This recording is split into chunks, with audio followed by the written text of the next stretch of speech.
saya belum memberikan kata putus sama ada menerima atau menolak MT, tetapi saya diserang bertubi-tubi ya, dengan panggilan yang saya rasa tidak sesuai disebut di sini, daripada panggilan binatang, munafik dan sebagainya.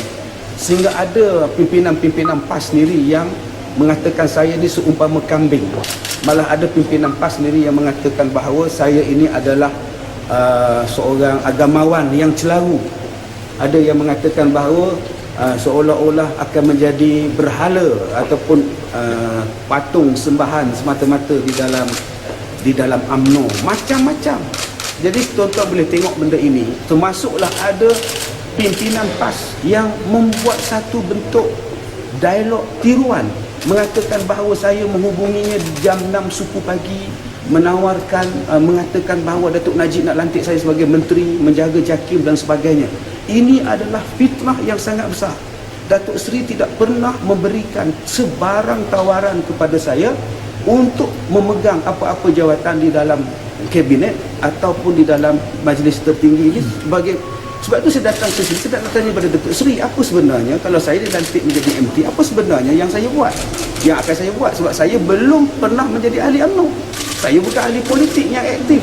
Jadi saya tak tahu, sebab itu saya nak jumpa dengan Datuk Seri, nak tanya apa peranan sebenarnya, dan Datuk Seri telah menjelaskan tadi. Jadi belum saya terima atau menolak lantikan MT, tetapi serangan yang bertubi-tubi memulau saya, memboikot saya, membuat fitnah, mengatakan bahawa saya adalah anjing UMNO, saya adalah macai UMNO, baru UMNO. Sedangkan saya tidak pernah menyertai UMNO seumur hidup saya tak pernah. Tetapi fitnah yang dilemparkan sehingga memboikot saya, mengeluarkan arahan-arahan yang tidak bertulis supaya memboikot kuliah-kuliah, membuang saya mengajar di masjid-masjid dan sebagainya. Jadi saya rasa saya sangat sedih. Selama bertahun-tahun saya sabar dengan fitnah-fitnah yang dilemparkan oleh sahabat-sahabat. Tapi pada 2-3 hari ini, saya rasa kesabaran saya itu telah sampai kepada kemuncak. Ya, sampai ada yang, minta maaf ya, sampai ada yang manggil saya sebagai babi, anak babi, ya, anjing, barwa. Saya ada mak, saya ada ayah, walaupun mereka dah meninggal. Dan saya rasa redha mak saya meninggal. Kalaulah mak saya masih hidup, boleh tak tuan-tuan bayangkan bagaimana seorang ibu dipanggil anaknya anak babi? Kalau saya anak babi, mak saya siapa? Inikah yang dikatakan perjuangan PAS yang cuba nak memartabatkan Islam, yang cuba nak menyatu padukan Islam, tetapi kerjanya memfitnah, mengata yang bukan-bukan terhadap saya, sedangkan mereka sendiri mengatakan bahawa saya masih ahli mereka. Selama ini mereka mengatakan bahawa saya adalah orang UMNO, saya adalah baru UMNO, padahal saya sendiri tidak pernah mengakui dan tidak pernah memasuki UMNO. Sehinggalah apabila saya mengisytiharkan saya tidak UMNO, baru mereka nak mengaku bahawa saya adalah ahli PAS. Yang selama ini saya dilayan bagaimana? Yang seolah-olah langsung tidak wujud. Saya adalah dibenci, dikatakan berbagai-bagai macam. Jadi saya ambil keputusan di sini.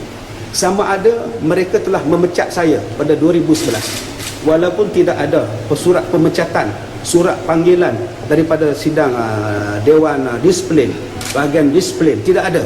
Dan yang terbaru mereka mengatakan saya adalah ahli PAS yang sah di kawasan Tambun Don Manjui, siap dengan nombor ahlinya. Kalau mereka mengatakan bahawa saya masih PAS, ataupun mereka kata selepas kenyataan saya ini, mereka mengatakan bahawa saya telah dipecat, tak kiralah sama ada telah dipecat atau saya masih ahli PAS, saya dengan ini mengisytiharkan saya keluar daripada PAS dan tidak menyokong apa yang telah dibuat fitnah dan kata-kata nista terhadap seorang yang cuba menegakkan Islam melalui bidang dakwah.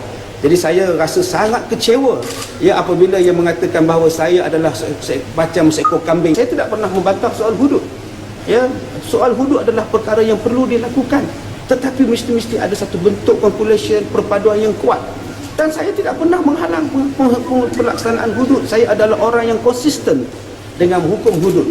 Tetapi saya tak faham dengan sikap pemimpin-pemimpin PAS dan anak-anak buahnya dan orang-orang di bawah yang terus mendesak saya, menghentam saya dengan macam-macam kata-kata yang seolah-olah saya ini tidak ada perasaan, keluarga saya tidak ada perasaan.